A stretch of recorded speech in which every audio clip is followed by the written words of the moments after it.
Today on the Star Trek Critic, another episode where they put two poorly written B storylines together for one poorly made show, the Samaritan Snare. So the first 1 point lost is for two bad plots. -1 point for a single set of doors on the fake turbolift. Wesley gets college credits for working on the ship, but there should be an ROTC type program on a ship with families, and there isn't, so -1 more point. Commander Riker gives Wesley the keys to the shuttlecraft, so -1 more point. He is not yet a member of Starfleet. Dr. Pulaski pulls rank on the captain. Yes! -1 point for not bringing the heart surgeon to the Enterprise. If you have a defective heart, you don't get on a little shuttlecraft for 6 hours to go to the doctor. Dr. Pulaski calls out Captain Picard on his deep, dark secret. Then Picard quotes his favorite Billy Bass song. And of course, 1 point is lost for all the black squares on the back panels to prevent reflections, which they're no help at all. Wesley says, number 1. 300 years in the future, you will still have books. Any book lover will tell you it's quite different than reading off a Nook or Kindle, and you've seen on Trek that they do both. Also in this episode, we will find out what really happened to Ensign Sonia Gomez. She became the left fielder. It's too bad she left after 2 episodes because her and LaForge made a great pair.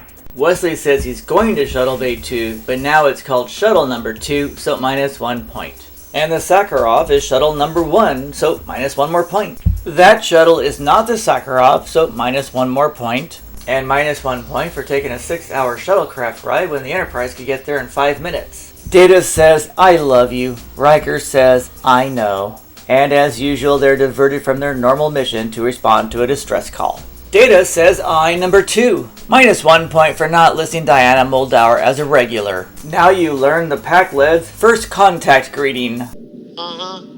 They may not represent all Packleds, but definitely act like slow children and use that to their advantage. They are pirates. -1 point for opening credits 7 minutes into the show. Geordi doesn't take them seriously at all, does he? Riker describes them as slow, but Data says the communications issue is more of a language barrier. -1 point for not listening to Worf, their chief of security.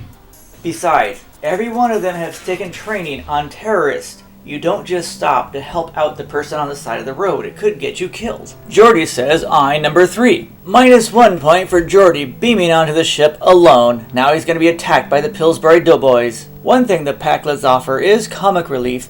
However, they are very deceptive. Deanna jumps out of the turbolift and looks around wondering, isn't an extra supposed to cross in front of me right now? -1 point for not listening to Deanna. Now 2 crew members say that Geordi's in danger and they still don't listen. -1 point for saying the same line after the commercial break. But both the 2nd and 3rd officers just see the Packlets as throwbacks and curiosities. Data finally says, well, maybe she knows something we don't. -1 point for not using this opportunity to say, we are sending an engineering team over to help you out, which would solve all the problems. Honestly, Riker's command decisions suck real bad right now. And right after Geordi says he's fine, he says there's another problem. -1 more point for again not sending a team over there to help Geordi out. Something is wrong. Meanwhile, on the shuttlecraft, Wesley decides to talk to Picard. He says, Captain, thanks to my perception of space and time and thought, thanks to the Traveler, I've noticed Worf is a more honorable Klingon than anyone in the Klingon Empire. Nobody listens to me. When Deanna tries to do her job, they just tell her to mind her own business. Whenever Data almost gets everyone killed, you say he's just acting human. Riker will stick it anywhere. Geordi never gets the girl. The only reason Dr. Pulaski is here is because my mom got fired as saying we're all sexist, then comes back and has sex with a ghost. Tasha goes back in time, has sex with a Romulan, then her daughter tries to kill Ambassador Spock. Then next year the Borg are gonna kidnap you and chop your willy off. Then Picard's thinking, damn, this is gonna be a longer flight than I thought. Back on the Mondor, the Doughboy terrorists attack Geordi. -1 point since the Enterprise should have been able to scan the Mondor and realize they had tons of stolen parts. Worf wants to kill. Yes! -1 point for having an old-fashioned coffee pot on the shuttle. There's not enough space in there. Wesley learns about Picard's deep, dark secrets, then decides to offer the captain all his advice on women. Wesley wants to know what Picard does when he's lonely. This is gonna get really weird soon. Picard tells Wesley what happened on Starbase Earhart. 1 point is lost since the Klingons are not in the Federation. His story is different than what happened in Tapestry, but he's also trying to show off in front of Wesley, so I can't take a point for that. But I can take a point for that sandwich changing shape every 5 seconds. Picard sings his favorite song from WALL-E. Captain Picard gives excellent advice to Wesley that flying a ship isn't all about being in Starfleet. Wesley says Picard would have made a good dad. Aww. Point 4 in Stardate time is less than 6 hours, so minus 1 more point. And minus 1 point for using the matte painting of Angel 1 as Starbase 515. It happened again, an extra cross in front of doors, and this might be the first regular door on Trek, and Wesley doesn't know how to open it. That's what she said. Deanna says it's all deception. Very astute. Minus 1 point for Geordi jumping before he gets shot. Riker's like, I really screwed up this time. I better fix this before I lose my command, and ask them what their demands are. Grebnadlog says, we want your women. We are far from home. Women will make our things go. Deanna's like, what are you looking at me like that for? Besides, all this time I thought they liked each other. Riker wants some input. Which women do we send? Pulaski volunteers to go over and play doctor. Riker then asks for Data's advice. Data says, well, Tasha was pretty good at it, but she's not with us anymore.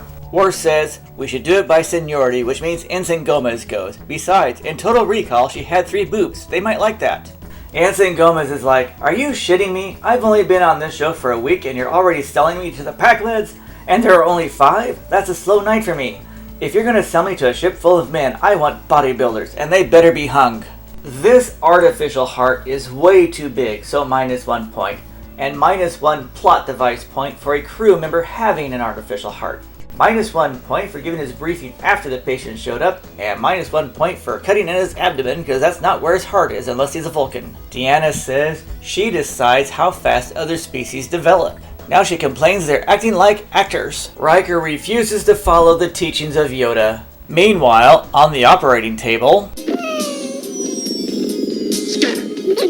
Benson bomb scissors. Get that cat out of here. You hyperventilating the patient. No, doctor. And of course something goes terribly wrong in the surgery, so minus 1 more plot device point. They get tiring. The Packlids want to be nothing if not persistent. The hidden message they pass on to Geordi is just terribly silly. Worf says Geordi will never make it to Tovokor. Geordi could easily sabotage the ship without their knowing it. Of course, he has been phasered twice. Somewhere along the way, the Packlids stole World War II equipment with English lettering, so minus 1 point. Now the whole ship knows Captain Picard is going through a heart transplant. A lot of them probably already know he has an artificial one. If the Packlids could actually fall for something like this, they probably would have been destroyed by one of those other races they stole stuff from. Riker says, no women for you. Our Crimson Force Field makes the Corbomite maneuver look like nothing. The transporter operator says I number 3. Dr. Pulaski saves Captain Picard. Yes! This is one of the rare times you see the Enterprise orbiting in the opposite direction. And we will never understand how Starfleet Academy exams work in the Star Trek universe. Picard says, where's Ensign Gomez? And they say, well, she's having a good time with the Packlids, sir. We'll explain that to you later. They sit down and both perform the Picard maneuver, and the ship flies off into the sunset. So, who were the Packlids? T. Ma was born in Hong Kong and has 130 screen credits including Arrival, Jag, and The New Kung Fu. Daniel Benzali was born in Brazil with 60 credits including LA Law, Murder One, and General Hospital. Leslie Morris has 25 screen credits including The Terminator, Rocky IV, and Earth Girls Are Easy. And Christopher Collins has 44 screen credits and will be back on Deep Space Nine. However, encephalitis took him at the early age of 44. Samaritan Snare, proof that 2 poorly written plots can be put together into one poorly developed show, gets a score of 69%. Thanks for viewing. Please leave comments below. Click that like button, the share button, the subscribe button, and I'll see you again soon.